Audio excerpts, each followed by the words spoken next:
Hello students, welcome to the class of inertia breaking. আজকে আমরা দেখব কিভাবে টেবিল সল্ট তৈরি হয়। আচ্ছা, তো এখানে ২ টা ডায়াগ্রাম আছে। একটা হচ্ছে সোডিয়ামের, আর একটা হচ্ছে ক্লোরিনের। তো দেখো যে সোডিয়ামের স্টেবল ফর্ম আসার জন্য একটা ইলেকট্রন এক্সট্রা আছে, আর ক্লোরিনের স্টেবল ফর্ম আসার জন্য একটা ইলেকট্রন প্রয়োজন।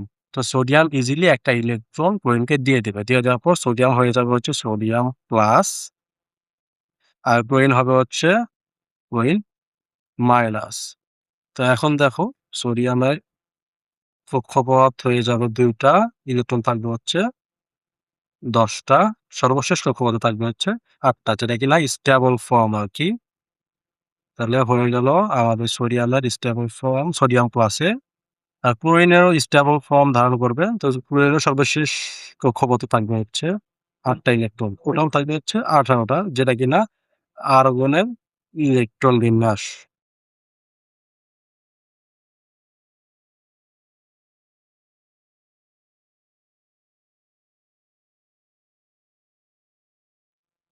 তো এখন দেখো সোডিয়াম প্লাস স্টেবল হয়ে গেল, ক্লোরিন মাইনাস এটা স্টেবল হয়ে গেল।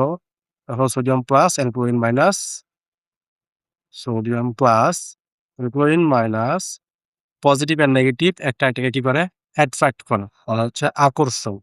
সো আমাদের তৈরি হয়ে যাবে হচ্ছে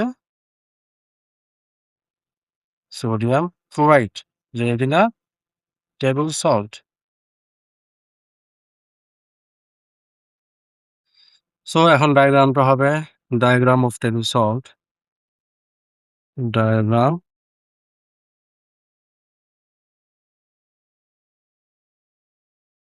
টেবল সল্ট, দুইটা কাছাকাছি থাকবে।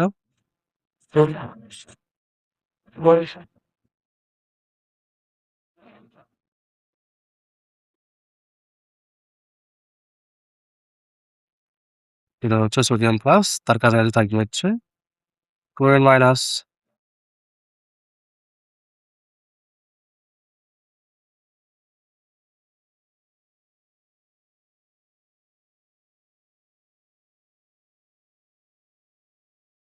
সো তোমরা দেখতেই পাচ্ছ যে সোডিয়াম ক্লোরাইড তৈরি হওয়া কতটা সহজ।